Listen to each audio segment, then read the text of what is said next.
Hi,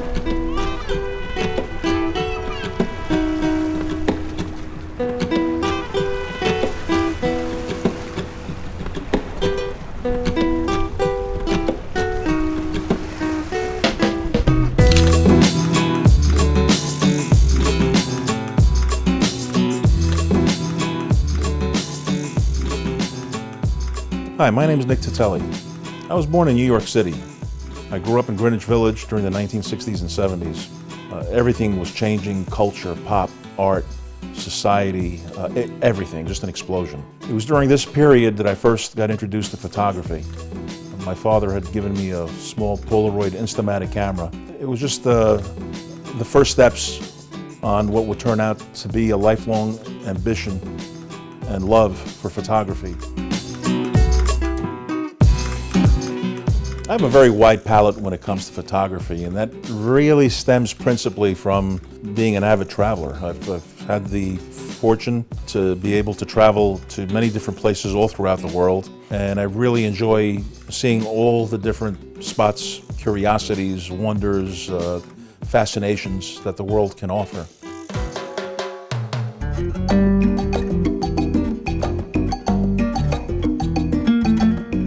Growing up, in the 60s, 70s, 80s, and so forth, the Cold War era and everything that had transpired with Cuba and the Cuban Missile Crisis, and I never thought I would ever set foot or see Cuba in my lifetime. And over the recent years, things have changed. But I was able to join a trip of a small group, and we went to Havana, about 10 of us. And I was just amazed. I was just totally blown away. First of all, the Cuban people are just so warm, and they're just very, very welcoming, the Cuban people. Of course, the big item that everybody's familiar with is all the old American cars, the classic American cars from the 40s, 50s, 60s, 70s.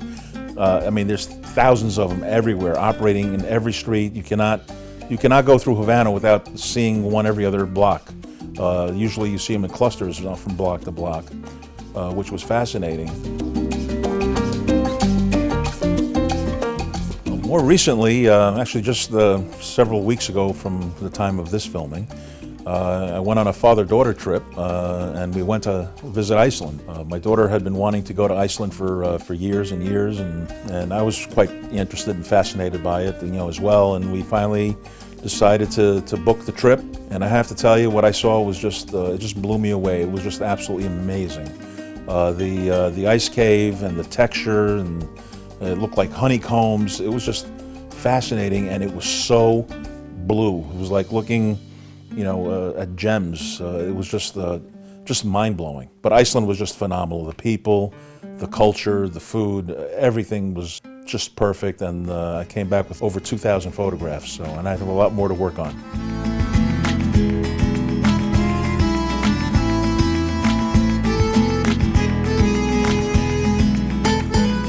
I'm very particular about my photographs and the fine art print final product. I went through a long, painstaking, and actually expensive process of utilizing different papers, different inks, different processes.